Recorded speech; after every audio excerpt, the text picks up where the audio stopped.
Uh, I think like I don't know, 2 million listen to this, Mm. depending. No, let's see. I like to count the people, and then they have two ears, so that's twice. So that means no. Usually for this podcast, it kind of goes up and down. But I mean, during the season of Lent and all that, we had like 120 listeners throughout Yeah. the week, and according to my feed, according to my like platform, it sits there and it says how many distinct devices are listening. Mm. And so it's not just I listen to 5 episodes, that means I count as 5 people, but I guess my one device. Yeah. Mhm. And we have listeners, get this, 2% of our listeners are from Belgium. Really? I don't know why. Well, listen to a podcast in Belgium. I mean, they could be people with a VPN, I guess. Yeah. But we do have some Canadian listeners and VPN or Belgium listeners, and other countries have chimed in at some point. Mm. So I don't know. So if they're listening, hello again. Um, well, hey, everybody, welcome to the Next Day podcast. This is going to be a very special one because I am Chad and I am joined by Ariel and Julian Ortega, No. Hi.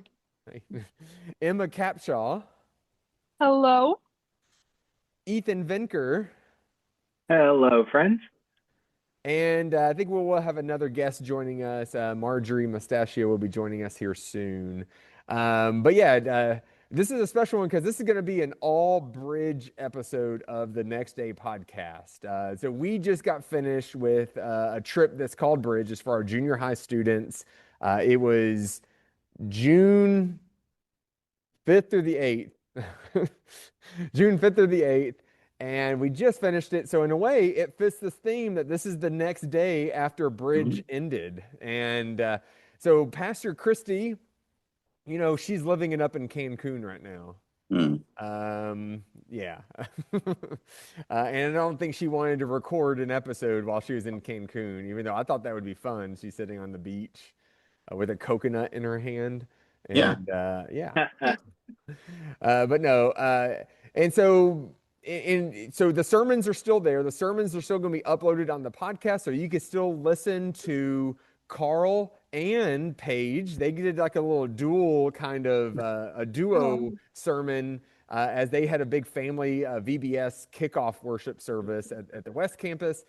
You can hear Pastor Whitney, yeah, Pastor Whitney at the Element service. No. She was at traditional because Pastor Pat was at the Element doing his first of 3 goodbye sermons. I know, there's a tear. Our Pat. Yes. He's retiring. But yeah, he did his first of his retirement. So we'll still post those, but he's pretty much doing the same sermon all this month. But I'll still post them all because he may say a little bit different things for each venue and all that. But yeah, but we are glad that all of y'all are here. We're going to get started with our icebreaker question. And I started thinking about this as we traveled to a different town for Bridge, and it just got me thinking, other than Katy, and I guess just we could just eliminate Houston as well, what other city area in Texas would you want to live? If you could pick another place, city, place in Texas, where would you want to live? Now, I'm Mm. curious to know if y'all would say Wharton, and since that's where we were just were. Any takers who want to be first? I can go first. All right, go ahead. Um, if I were to move anywhere to like in Texas, not Houston or Katy, I'd probably move to the DFW area because my grandparents live there, so it'd be close to them. I could always see them every weekend, and Nice. there's just a lot to do in that area. And you can go to as many Texas Ranger games as you want too, right? No. Maybe when the Yeah. Astros come. Yeah, only when the Astros show up would you Mhm. go and everything. Yeah. That'd be a good place. Ariel, what about you? I think I don't know. I wouldn't mind living somewhere like San Antonio. San Antonio reminds me a lot of where I grew up in El Paso, but like a bigger city. El Paso is a big city, but I feel like San Antonio just has a little more to offer. Yeah. Hey, y'all both of y'all pick places with Six Flags, by the way. Yes. Yeah. Um, and Marjorie Mustachia just joined us. And so, Marjorie, we're doing an icebreaker right now, and we're talking about other than Katy and the kind of Houston area, what place, what town or area in Texas would you want to live? And so you're muted right now, Marjorie. So if you try to talk, I won't be. There you go. Hey, Hello. hello. Hello. Um, it has to be on the coast. Okay. So either somewhere remote around Port Aransas, or further down, the coast. I'm all about saltwater, the beach, fishing. Mhm. Yeah. Living that salt life. Yeah. Yep. Salt life. Yeah. Love it. Uh, all right. Emma, what about you? I would probably say the Lake Conroe, Montgomery area because my grandparents live up there and I love just being on the lake. I know I want to live somewhere with water when I grow up as well. You can hear this calling. What's the Moana song? I'm sure that's what you sing every Wait, time you see It it. was close. It was close. And look at those fish behind you, Chad. I know, I know. For the people listening, you may not be able to see, but I have some fish like nibbling on my ear right now. I'm at the Artwork. I'm at the West Campus, and they're all set up for VBS, and so Oh, yeah, cool. there's fish behind me. Ethan, what about you? I'm gonna have to second Marjorie's. I think maybe not as a permanent thing, but to live on the coast for a few years, to be able to like walk to the beach. I kind of like, having the sea breeze when you walk out the door. The mosquitoes I could live without, but being able to just walk out and, fish. They have amazing restaurants down in any of those areas, really. So I'd say for a few years, I would shack up somewhere down on the coast. Nice. Hmm.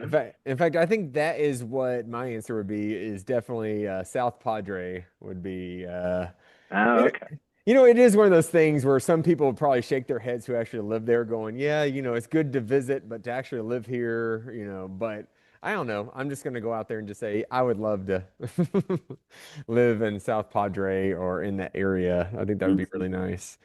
Because I really do think I would go sit out on the beach like quite often, like just to go out to work, or if I'm writing something, I just go out there, get sand everywhere. I don't know. Um, but yeah, so there was our icebreaker, and as we already said, that we are doing a special next day podcast. This is all bridge edition, and you know what, y'all, this may be a record for our podcast. That this may be the most people we've ever had on the podcast, with Woohoo. the 6 people. I don't know if we've done that before. Hmm. So Wow. yeah, here we go. We're making history here. More to manage. More Yeah. to But first, let's go around. Let's just introduce ourselves because people listening may not know who y'all are. Just share your name and then also your age. Well, if you feel comfortable sharing your age. Or grade or where you work or what you do, whatever kind of gives a hint that you're an adult or a student. So obviously, I'm Chad. I'm one of the pastors here at St. Peter's, working with students 6th through 12th grade. So yay. What about you, Ariel and Julian? I'm Ariel Ortega. I am 46 years old. I am actually in transition between two jobs. I finished 2 years at Hutzel Elementary School as an assistant principal, and now I'm starting next school year as the eighth grade assistant principal at Maid Creek Junior High. Oh, I don't think I knew that. All No, it's right. fairly new. Yeah, so going up to junior high age, right? Going back to where I've been most of my career, yes, Nice. junior high level. All right. Julian? I'm Julian Ortega. I'm 13 years old and I'm going into my freshman year. Oh my gosh. Oh, he's a freshman. Which, Crazy. if you know anything, I can't stand freshmen. So this is Oh, gonna be a rough year for you, Julian. I'm okay with eighth graders and I love sophomores, but something about freshmen. Ugh. Uh, as every movie I watched growing up seemed to depict, freshmen were just the worst somehow. Let's see, Marjorie. Hi, I am Marjorie Mustachia, and we're going to skip my age. All 'Cause right. I just say I'm older than all of y'all. I work in commercial real estate and have for about 35 years. Right now, my role is director of operations in our corporate office. And that's where I'm calling you from. All right, from the office. Yep. Nice. All right, Emma. I'm Emma Capshaw. I'm 13 years old and I'm going to eighth grade. See, I'm okay with you. You're in eighth grade. That's fine. Yeah. Wow, Chad. I'm okay with Julian through the summer, but the minute we get to promotion Sunday, it's just, uh-oh. yeah. Cutting you off. Hmm. And of course, we have good friend and returning guest to the show, Ethan Venker. That is me. I want to say that this is my third or fourth entrance into the podcast, but yeah, I'm associate director of student ministries at St. Peter's, and I'm fresh off of my first bridge trip. So in a way, some of these students just they bossed me around, they put me to work, they knew more than I did. So it was a learning experience. Yeah, yeah, that's true. So bridge, a lot of people at our church may not know exactly what bridge is. A lot of people at our church are definitely familiar with UM which is our high school trip that we do. And bridge isn't too far different. It is a shorter time that we meet, and it is with junior high students. And really, the agenda of it is slightly different too, where we still go to a different place. We stick to around the Houston area. And so this year we went to Wharton, Texas, just an hour away from where we live. And so we serve in that community. We serve an organization. Every time we go to Bridge, we always team up with that organization that's already doing stuff in that community. And we learn from them and we assist them and we help them in their ministry and what they're doing in the community. But then along the way, we serve, and yes, we're out there in the heat and getting our hands dirty and all that. But we also spend some time learning and doing these workshops, and we have times of worship and fun games and activities. So it's just a big mix of a little bit of everything. So this is our fourth one year. This is our fourth time we've done bridge. Julian, you've been all 3 years of junior high, right? Yes, sir. Yeah. Where were some of the other places we had bridge before? So 2 years ago we went to Galveston, and last year we went to Houston. Yeah, yeah. We're just kind of on the southwest side of Houston, kind of A-Leaf area is where we were, and then yeah, this year we went back to where the first bridge was in Wharton, Texas. So yeah, I'd love to see that we came full circle and now we're back in Wharton. So it's my second time doing that there. Um, so let's just talk about the place that we teamed up with, which was Hesed House in Wharton, Texas. So what did y'all learn about Hesed House that just really seemed interesting to y'all? Yeah, what can y'all share with our listeners about Hesed House? You want to call on somebody? I know. Emma, what do you know? What did you learn about Hesed House? I loved learning about all the history of Hesed House and just like all the past things that like they went through to get to where they are to today. Yeah, what were some of the past? Like, because so Stephanie is the person who runs Hesed House, and it's this community center that offers a whole bunch of resources to the community. What were some of the resources that Hesed House offers? Know what some of the events were. I know there's yoga. Oh yeah, yoga, the technology center. I can't remember what it was called, but It was the Connected Learning Center. yes. Mhm. Yeah, and what was so cool about the Connected Learning Center? Like, what happens there? Uh, there was like different programs for people to get like their GEDs if they didn't graduate or if they dropped out of high school. There was like a ton of stuff to learn about technology. There was a 3D printer there, which was pretty cool. Mhm. You know So, yeah. what's so amazing is when she mentioned 3D printer, the number of, especially specifically, it seemed like junior high boys' heads that just shot up and were like, what? Like Mhm. it was like you mentioned something that is like a hobby that everyone had. And one of our students there, he was with a different church, but like he seemed to knew all about 3D printers, it seemed like. Um, yeah, that's cool. And they have classes there for students to learn coding and all that too. So that's cool. Oh yeah, Um, right. but they also offer like counseling stuff there at Hesed House. They offer some of their buildings for counselors to meet with people and stuff for mental health and 12-step meetings. I've heard about that. 12-step meetings, AA. oh Mhm. yeah, yeah. And what about the store? What can y'all tell me about the store? I loved the store, the market, so much because it was all local artisans, except a couple of, drinks in the cooler. Yeah, they It was had just, that. Yeah, they had like and Topo she, Chico and yeah, all Topo that. Chico, and she called that out. It was so cute. Stephanie did, but yeah, I just really enjoyed looking at, they're supporting their local community.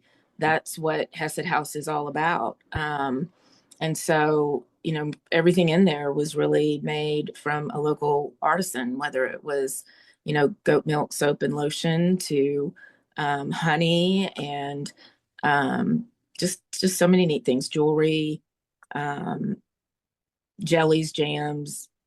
Yeah. Goat pops. Did y'all get Yeah, a goat? we Goat can't forget pop. those. Oh Yeah. my gosh. That The was Go Pops everybody's were favorite. amazing. Which they're just like popsicles, but they're made with goat milk, right? Yep. Yeah. What was y'all's favorite flavor? Chocolate. Is chocolate? I had banana pudding and it was amazing. There was like a cookie inside of it. Ooh. Oh. They did that. Had I had the cookies and cream, and it had a little Oreo like inside right in of the it. middle of it. Yeah. See, it was weird because I had cajeta, which, if you know what it is, it's a goat milk caramel, and so my goat milk pop was made with goat milk caramel, so it was like double the goat, Double the goat. double goaty. It's one of those goats with two heads, you know. Right. So, it's just... That's scary. Ethan, did you get one? I did not. I did not. When we visited in March, though, there were some sweets out. It was like this cookie candy thing, and I think that the dairy in it was made from like a goat's milk or something like that, and it was like one of the best treats I've ever had. So I will definitely have to go back and get like a proper goat pop. But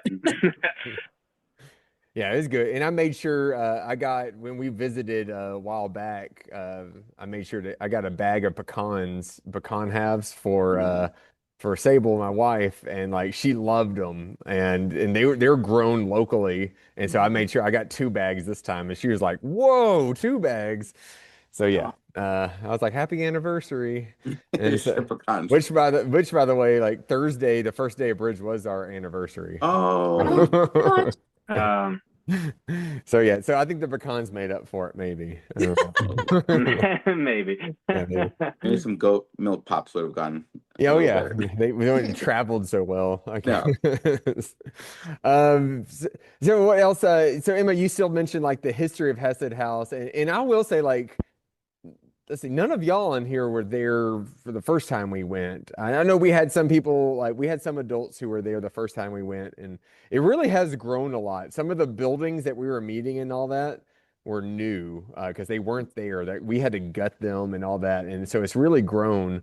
But what else do y'all remember about the history of Hesed House and kind of how it grew and developed? Well, I know that it was something that just that she a ministry that she started early on to help the community, but I just was impressed on how she took, one small idea, um, and it completely just exploded into all these things to the point where now, she's helping, the local government build a levee to save the town from flooding. Like Yeah. it's incredible that, that she has found needs in the community and helped address those needs. Kind of one of our workshops that we did, right, is identifying needs and figuring out ways of solving those needs. But I just think that I was very impressed by her and her commitment to the community, and how, I mean, it is, I mean, it really is a labor of love for her, for sure, all the effort and time that she puts into it. But yeah, starting it off as the one thing where she, I can't remember exactly what the initial need was for the first house that she had. Do you remember what that was?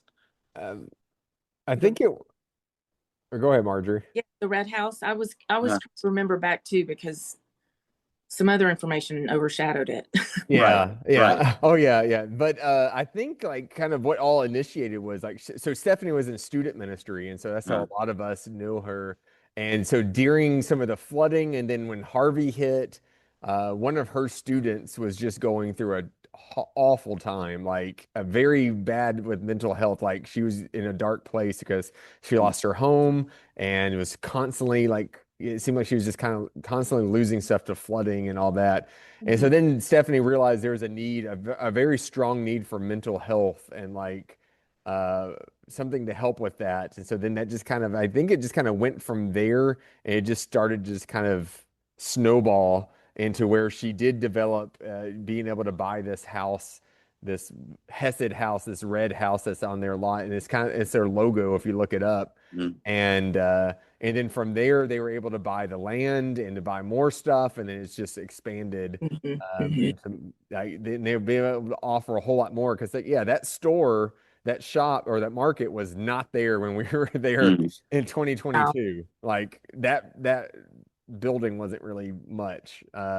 So it's grown and they are able to offer, I mean, just from painting to just all sorts of other stuff on their campus. And they have a community garden, which Ariel, I think your group worked out in the community garden some, right? we did, yeah. We helped clean it up, moved a shed out of it, so because they're going to put up a butterfly wings, kind of a photo opportunity where people stand in front of it, look like they have wings. Um, we planted a tree there. We kind of cleared up the path. We started to clean up some of the weeds in the flower beds, but she said no, keep those there because they're native plants, and they want to keep that native plants, but they're also trying to have a place where butterflies can make their chrysalis everywhere because they like that area, and so she's going to hopefully have lots of butterflies hatching there, and so it'll be kind of this butterfly garden. Eventually, should be really neat to look at. That'd be nice. Yeah. Speaking of other work projects, Emma, what was some of your work projects? So our work project was the green shed, and so we cleaned out the shed and we sweeped it all up, and we built shelves out of like bricks and like wood stuff, so we could put all the stuff that we cleaned out back into the shed and make it more organized. And we cleaned out the outside of it as well, and just helped around some other things. So you made a pretty typical frat guy dorm room shelves out of cinder blocks and And wood planks, right? I think that's what Ethan's room is like. I I have a TV behind me in my home office that is held up by two cinder blocks and two pieces of wood. Yep, sounds about uh, right. yep, yep. I was say making furniture is not that difficult. I mean, you did it. No, Yeah. no. Yeah, so that green shed is also what they call their pottery shed, and so I think they do have future uses for it, for pottery and other things. But yeah, y'all helped. It was just so much stuff in there. Marjorie, you were also on that site, right? I was, and yeah, it was pretty amazing. Um, we saw lots of wildlife. Yeah. Or Yeah, came across a family of geckos, and of course, we were dealing with some wasps. Easy to deal with those, but it was kind of interesting. It just, there was so much interaction among all of us, and it flowed so easily. Um, it just, yeah, a yeah. lot of hard work, but very rewarding. I mean, I at one point said, I love doing this kind of stuff, just not at my house. Yeah. Yeah. You know, Somebody I want to say it was Jackson's dad was saying that Jackson likes to help with stuff like this. Like the kids always love to volunteer to do stuff, but they don't ever want to clean their rooms. They never want to arrange their own garages, but they like to do it for other people. yeah, Yeah. that's not bad, I guess. Yeah. Somehow, I'm sure some psychologists can explain to us why that is, because it could be really the same kind of work. But yeah. Yeah. Yeah, and then because y'all found that family of geckos, they were able to help lower y'all's car insurance, right? Yeah. Yeah. Oh, That little no. British accents. Which that is our sponsor for this podcast, Geico. When you need car insurance, call Geico. No. You'll All expect right. a check in the mail from Geico here. There we go. So easy a caveman can do it. Oh, Wait, that's pretty that's fine. offensive. Remember Yeah. that. Julian, what was Julian probably had the easiest work site out there. So tell us about y'all just kind of laid around and sat in the shade the whole time, right? That's not very nice, Chad. What did y'all do? So there was this like grassy area, and there's a random like whole fence in the middle of it. I don't even know what it was for because like you could just get around it. So our whole job was to clear off the fence and take it down. Um, so we were using like shovels and little like I can't remember what they're called, loppers to like clip off the like the branches and stuff growing onto the fence. But yeah, that was a lot of fun. Oh, we were also like taking down this dead tree stuff and putting it in the trash. That was interesting as well. Yeah, y'all were like cutting through barbed wire Uh-huh. and getting rid of yeah. So I'll be honest, like with y'all's project, Julian, like when she shared it with us, I was thinking like, okay, well, we'll just clear the fence, leave the fence up, and then we'll just clear all the weeds and all that building up around it, and we'll just call it because I think that was a big enough project. Y'all pretty much finished that within the first day. And so then I was like, oh, wait. All right. Well, I guess we'll move on to what Stephanie actually really wanted was to take down all that because their plan is to put up a whole new fence. And so by y'all doing that, it's going to allow them to be able to mow better over it and then get the whole area it's going to be better prepared for when they put up that new fence. Uh-huh. Yeah. But that was they were all working really hard. Other projects that we did, some of y'all weren't on those teams, but there's a shed that had a really beautiful mural on it with some flowers. And so what they did was they pressure washed the other parts of the shed and primed it to get ready to be painted for future stuff. And I think there was another group. Well, I don't know. I think that was kind of. Was that all the group? Yeah, that was all the groups because Ariel, y'all actually did some other stuff. Y'all helped level out the that handicap parking. That was probably the hardest project that we did as far as physical labor because we were moving gravel from a pile of gravel. So they have handicap parking that goes to one of the building's ramps to allow for wheelchairs and stuff to go into the building with the technology. But they were only able to get the concrete slab for the parking lot itself, but there was no ramp to the street. It's like a There was no driveway. So you had to get up onto the grass and then you were hitting like a 3 or 4 inch bump to get onto the parking lot. And so a lot of people were kind of scared of hitting that edge of the parking lot to get up there because it might damage their tires. And so we had a mound of gravel and a mound of dirt that we moved and basically just built like a lip around the whole lot so that cars could get onto it easier or wouldn't feel like they were just going to fall off of it if they took a little, wider turn or something and would fall off the edge. So we just kind of built like a little lift or a ramp on 3 sides of it. And that just because of the having to shovel and carry wheelbarrows full of gravel and dirt, that was probably the hardest on the first day to do just because it was so labor intensive. and And you Ethan didn't and say, Ethan. What? Go ahead, Marjorie. What? I was just gonna say, and there was no shade over there There was no shade. Oh, where yeah. they were doing that. So yeah. And Ethan, were you able to drive your truck onto that and test that out? I think I ran over it once or twice when we were loading tools towards the end of the day on Saturday, and I was able to walk over it quite a few times. It was very compact by the time that you guys had that settled in, so it could very easily hold a car. And I think that's going to be a huge improvement because I've driven a sedan for so many years and was so conscientious, especially in Houston, of potholes and curbs and things like that. I don't notice it in my truck anymore, but it does make such a huge difference, especially because it's handicap parking and people need that ease of access into the tech building. So yeah, no, it looked amazing. Yeah.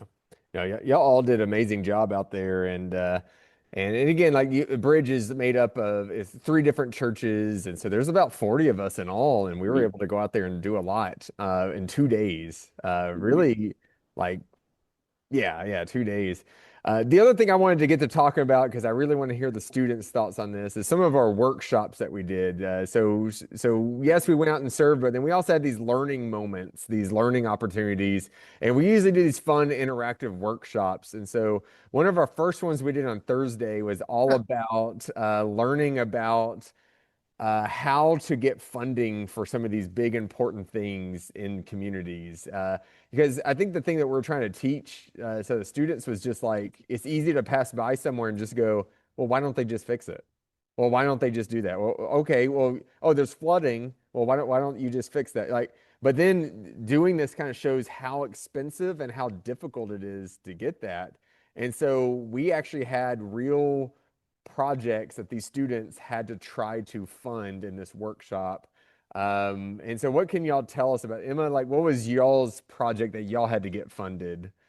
Okay, so we had to fund the levy project, and first off, this entire process was chaotic.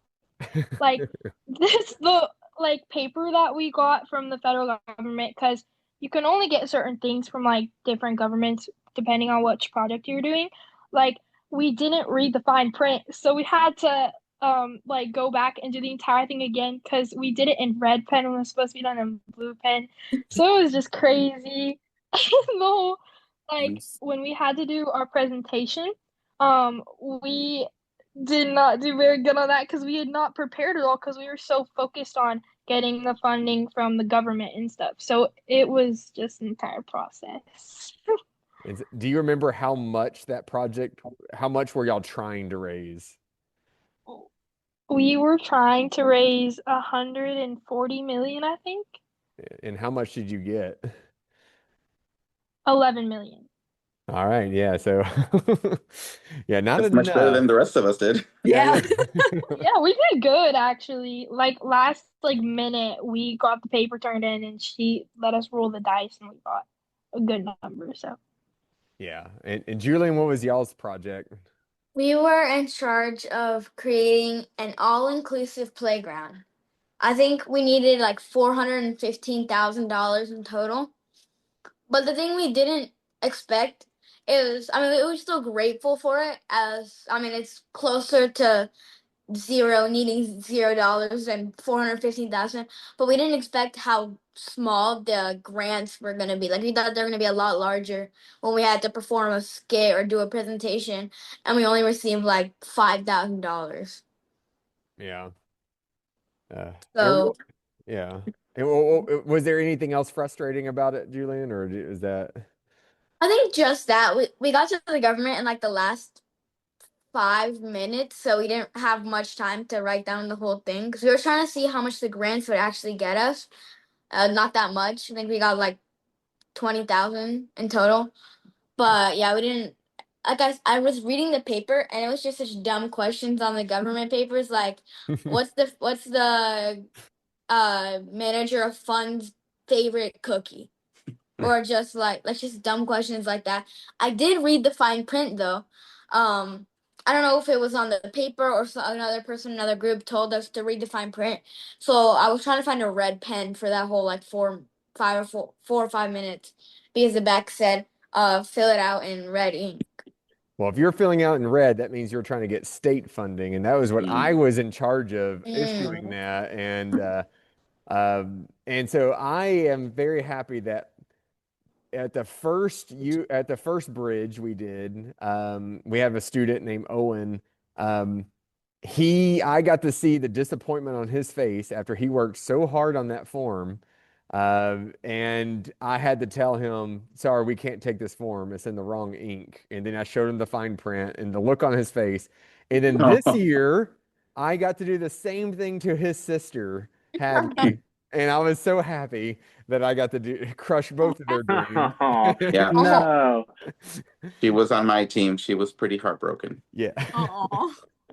Because what was y'all's project, Ariel? We were trying to fund the parking lot, the parking pavement and everything, and it was going to come out to about $250,000, and I think we raised like 10,000.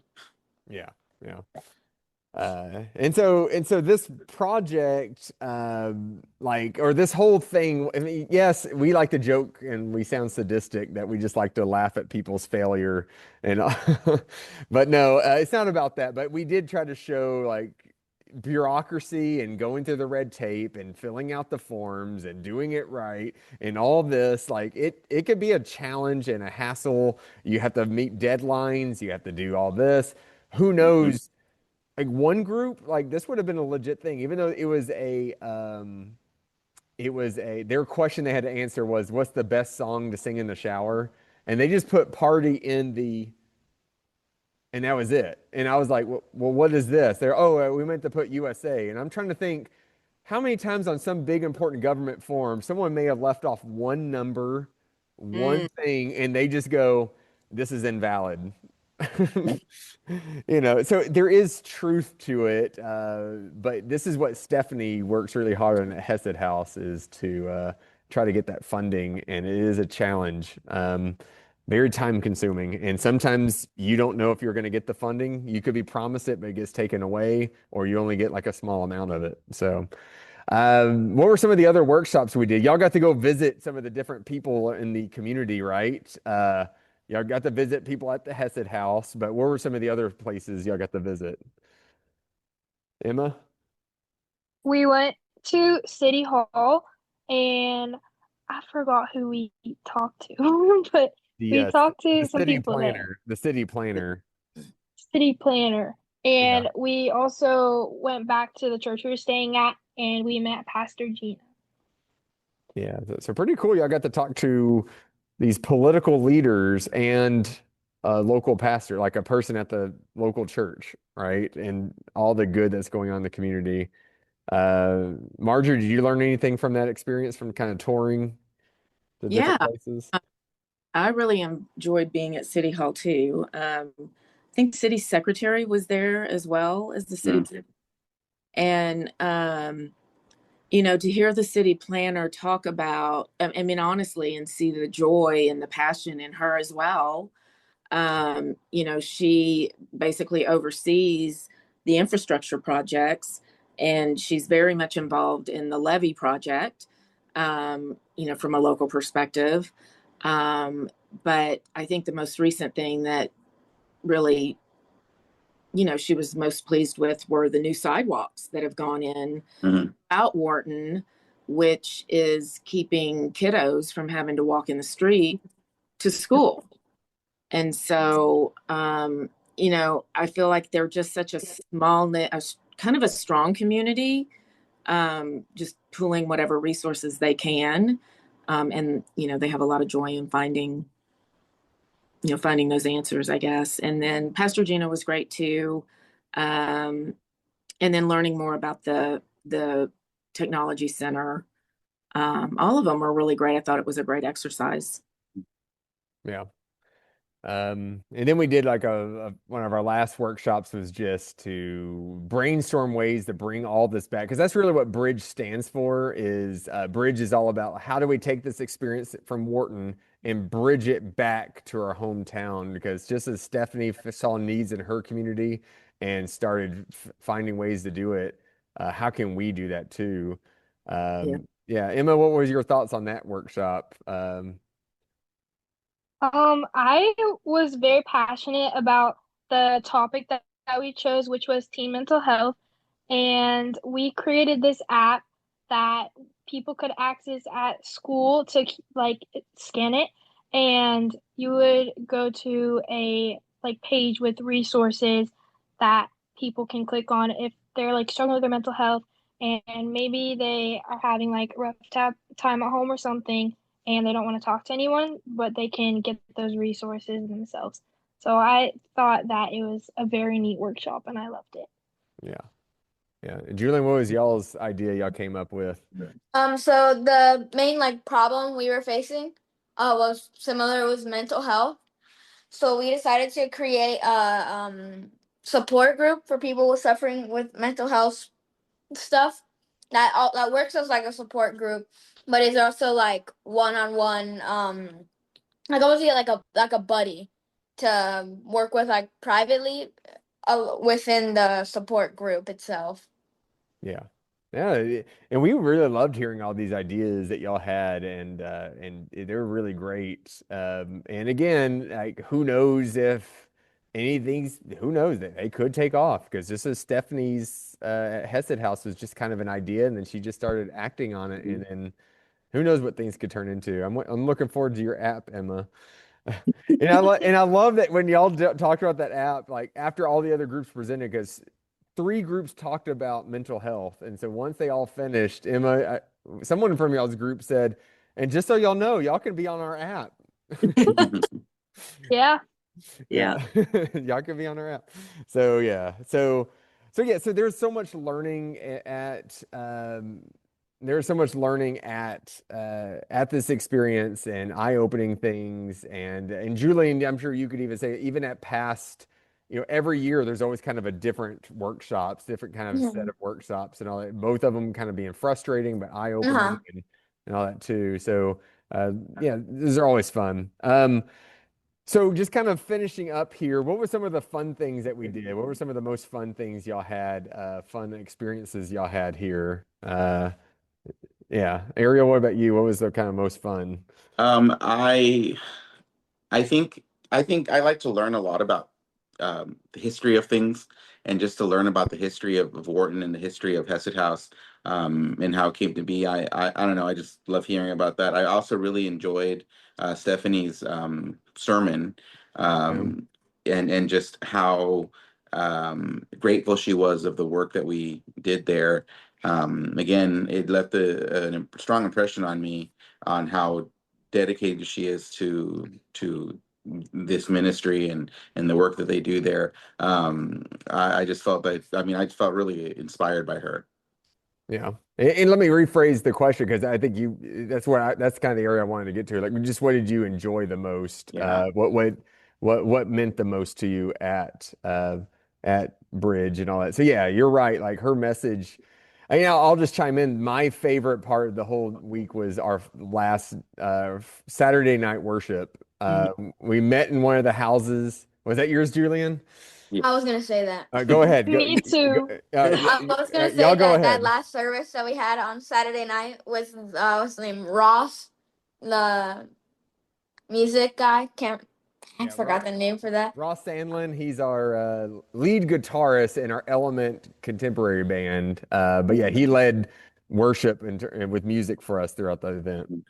But yeah, that last service we were in like we were in one of the houses at Hesed House, and they're not houses aren't very big, so like you could hear everything whenever we were all singing along with the songs.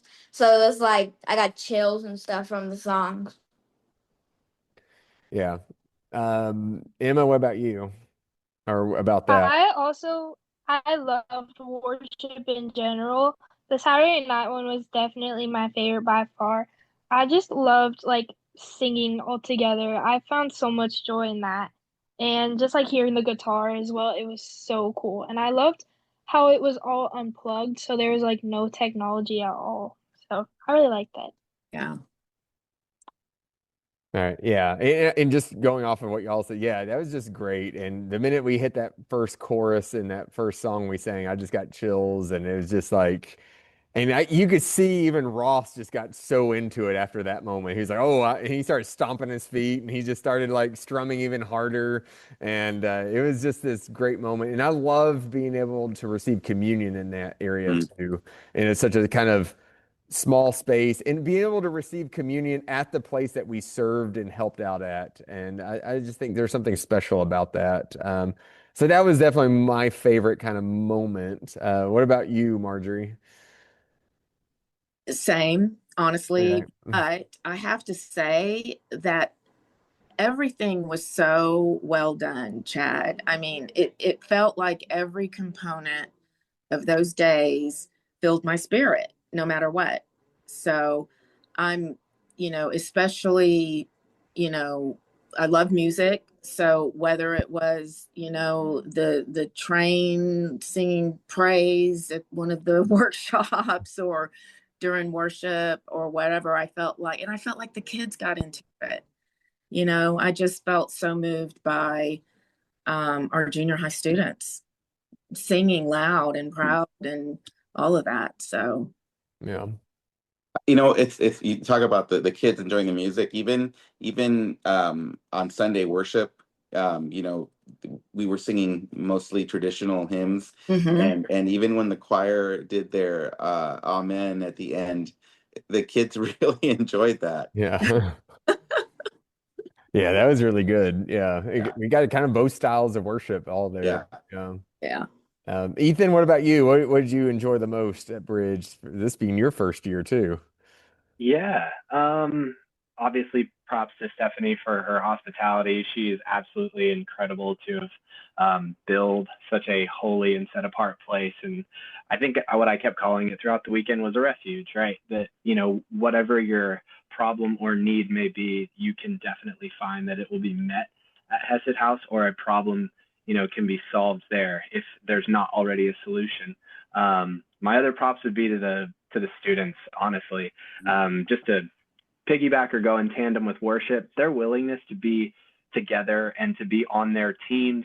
We separated our students into 4 different teams throughout the weekend, completely randomized based on their grade, their gender, their church, whatever, and just their ability to not, click and go back to their friend groups, but to engage with each other, to make new friends and have new experiences. I think added so much to the worship component, to the work out in the hot sun over at Hesed House.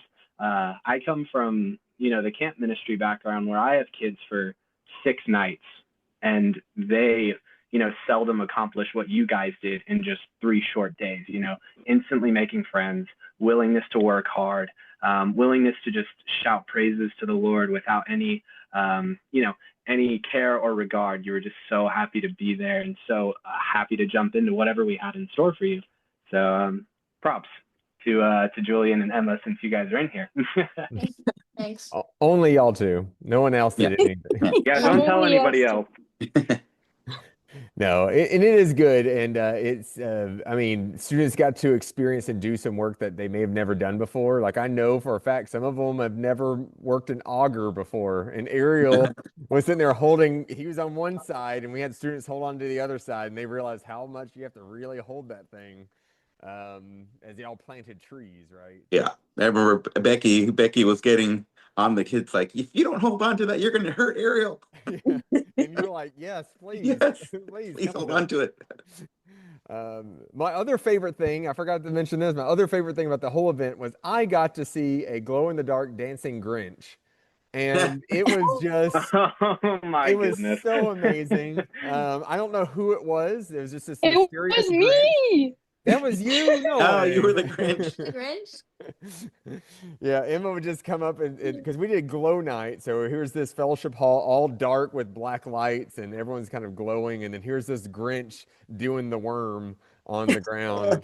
That was great. That's So, awesome.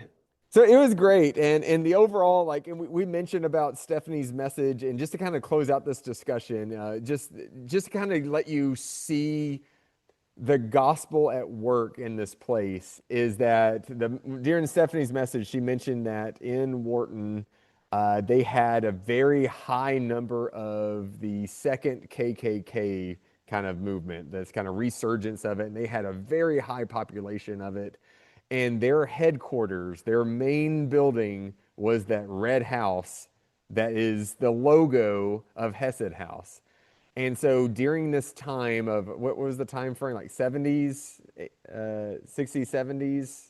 No, this was like the early 1900s, right? They say it was Yeah, it like was like the late 80s, like early 1900s ish. Oh, 1930. okay, yeah. 1930. come My on, bad. Chad. Not the 70s, my bad. My bad. But yeah, here is this like there's this bad history with that and this making people not feel welcome and this just awfulness with that. And yet here now is this house that is seen for hope, that is seen for help in the community, that is seen as people know they can come to Hesed House for these needs. And it's just like that is the gospel right there. That is the beauty of the Holy Spirit at work in a community. And I don't know if y'all knew this, but y'all can go on Google Earth on your computer. Go to Google Earth. You could look up Hesed House, and they actually have a timeline where you can go back in time to see what it looks like. So you can see the progress of it, but when you get to 2017, it's just water because they took pictures of it when it was under Harvey, Oh, and it's wow. just the whole place is just covered. And so you see the need of that levee, and you still see that there's still work to be done because, like we said, they're trying to get funding for second, the second funding and the second step in the levee project, and um, so yeah, so there's still much work to be done there, but I'm glad we could go there. We might go there again some other time as the church. We could just go there. Maybe a CWOW project. I don't Yeah. know. Should we go there, Church Without Walls, and go there and help out on a Sunday morning? So yeah, so I would get another Go Pop. yeah. Me too, me too. If there's a goat pop involved, I'm there. Here we go. All right. Well, thank you all for joining us. And so let me do our ministry shout out. First, I mean, I'll just throw it out there. Hesed House. I know it's not in our immediate community, but Hesed House, look them up, see how you could support them, see events you can go and see. They're having like some Taylor Swift night or something. Oh, yeah. Soon. So I mean, they just do all sorts of things there. And so Hesed House, a big shout out for them, but also for our church, shout out for Vacation Bible School. Right now, West VBS is happening. Today was their first day, and it's going all the way to Thursday. So it's been a lot of fun here, and all the energy, and hearing the music, and seeing the games, and all that has been great. And a lot of our students here at the West Campus are helping out with it. VBS is going to be in 2 weeks, I believe, at Kingsland campus. And so that will be another just fun time. And if you are listening to this and if you have not signed up to help out yet, they are still in need of some adult leaders. It is fun. I am telling you, it is fun. They give you everything you need to do. You'll have your schedule. You just walk students to and from the different places. It's a lot of fun. And so don't think you have to be in charge of writing curriculum or anything like that. So it's just hanging out with these children and being a part of this fun event here at the church. So VBS, a lot of great things happening there. So again, thank you all for joining us, and thank you Ariel and Julian and Emma and Marjorie and I guess even Ethan. We thank y'all. We thank y'all for joining us, and thank y'all for being able to go to Bridge.